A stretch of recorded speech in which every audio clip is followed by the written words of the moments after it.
model pembelajaran discovery.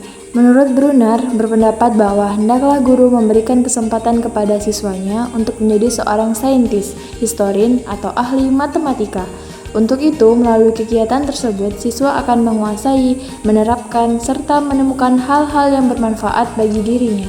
Discovery Learning merupakan kegiatan pembelajaran yang melibatkan seluruh kemampuan peserta didik untuk menemui pengetahuan melalui pengalaman. Langkah-langkah discovery learning.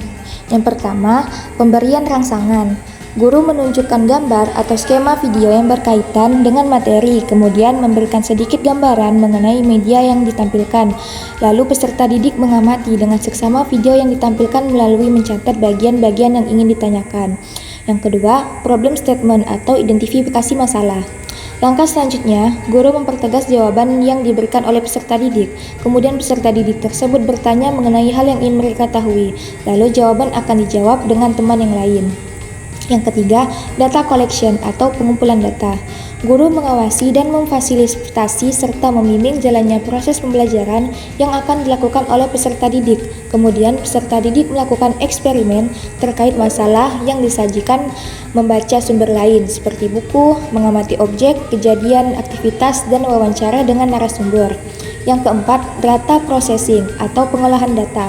Langkah selanjutnya, peserta didik mengolah data yang telah diuji dengan cara mengklasifikasikannya dan mengaitkan dengan teori yang ada.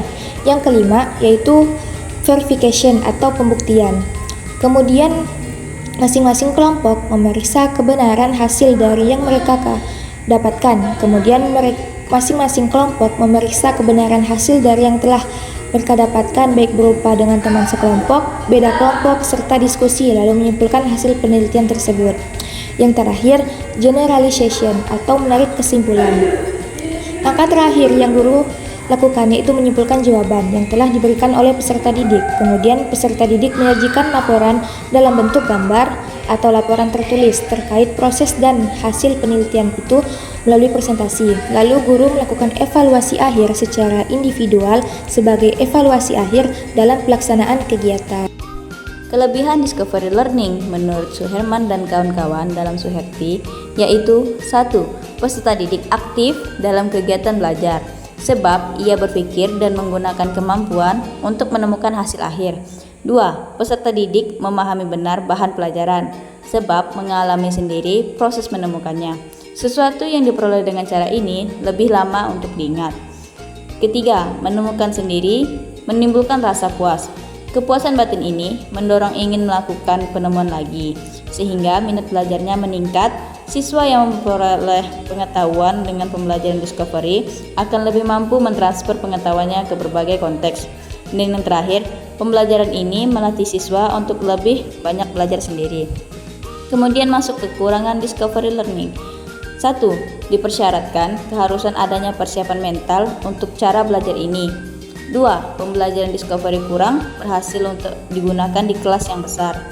Ketiga, harapan yang ditumpahkan pada model ini mungkin mengecewakan guru dan peserta didik yang sudah bisa dengan perencanaan dan pengajaran secara tradisional.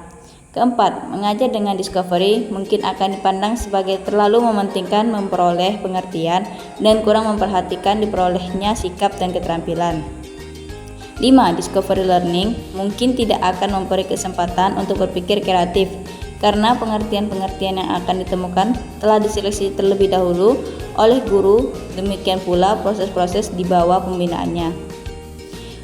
Kemudian kita masuk ke mode pembelajaran kedua yaitu problem posing. Menurut Toboroni dan Mustafa, problem posing berasal dari dua kata yaitu problem dan posing. Problem berarti masalah dan posing berarti mengajukan atau membentuk. Dengan demikian, problem posing dapat diartikan sebagai model pembelajaran yang menekankan siswa untuk dapat menyusun atau membuat soal setelah kegiatan pembelajaran dilakukan. Berdasarkan uraian di atas, dapat disimpulkan bahwa model problem posing adalah model pembelajaran dalam pengajuan pertanyaan yang dapat diselesaikan dan berakibat kepada peningkatan kemampuan siswa dalam memecahkan masalah.